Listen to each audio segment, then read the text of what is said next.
3 દિવસ પહેલાં ભાવનગર મેડિકલ કોલેજમાં વિદ્યાર્થીઓ સાથે રેગિંગ થયો એ ફરિયાદ અમને મળતા તુરંત જ મેં અમારા નિયામકને સૂચના આપી. એમણે તુરંત જ ભાવનગર ડીન અને રેગિંગ કમિટી સાથે વાતચીત કરી પીડિત વિદ્યાર્થીઓને તત્કાલ ન્યાય મળે એ હેતુસર 24 કલાકની અંદર તમે રિપોર્ટ રજૂ કરો.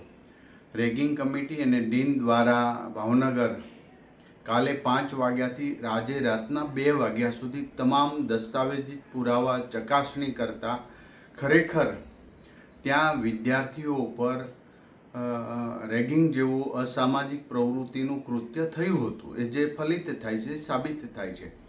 તો આ તમામ વિદ્યાર્થીઓમાંથી 6 વિદ્યાર્થીઓ દોષિત થયા હતા. એમાં 2 વર્ષથી લઈને 6 મહિના સુધીની તમામ કોલેજની અંદર અને સરટી હોસ્પિટલની આવવાનો પ્રતિબંધ કર્યો છે. એમને સસ્પેન્ડ કરી દેવામાં આવ્યા છે.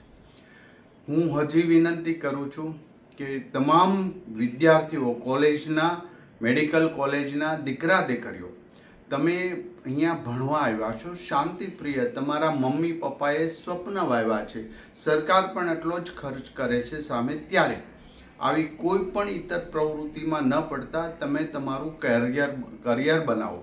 મને વિશ્વાસ છે દીકરા દીકરીઓ ઉપર, તમે હોશિયાર છો, તમે રાષ્ટ્ર માટે કંઈક કરવા જઈ રહ્યા છો, તમારામાં અનંત શક્તિ છે.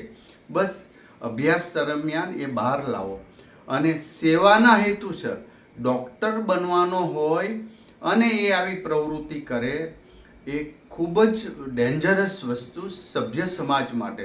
કારણ કે ડૉક્ટર બન્યા પછી પણ તમારામાં દયા, ભાવના, લાગણી, કરુણા ન હોય તો કોઈ મિનિંગ નથી ડૉક્ટર બનવાનું.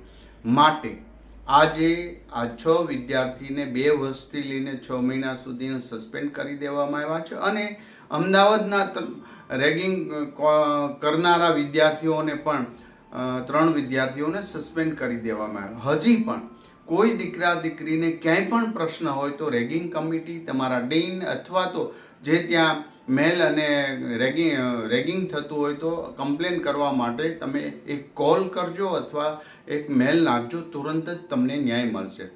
વિદ્યાર્થીઓને બીજી વિનંતી કરું, કોઈ પણ વ્યસની વ્યક્તિ સાથે સંપર્ક ના રાખ. આજેથી ને સંકલ્પ કરી લો કે અમે ભણવા માટે આવ્યા છીએ અને આ ભણવા સાથે એક પણ અસામાજિક પ્રવૃત્તિ કરનારા કે આવા વ્યસન કરનારા એક પણ વિદ્યાર્થી, કોઈ આવા મિત્ર ના રાખે, એનાથી આજથી દૂર થઈ જાય.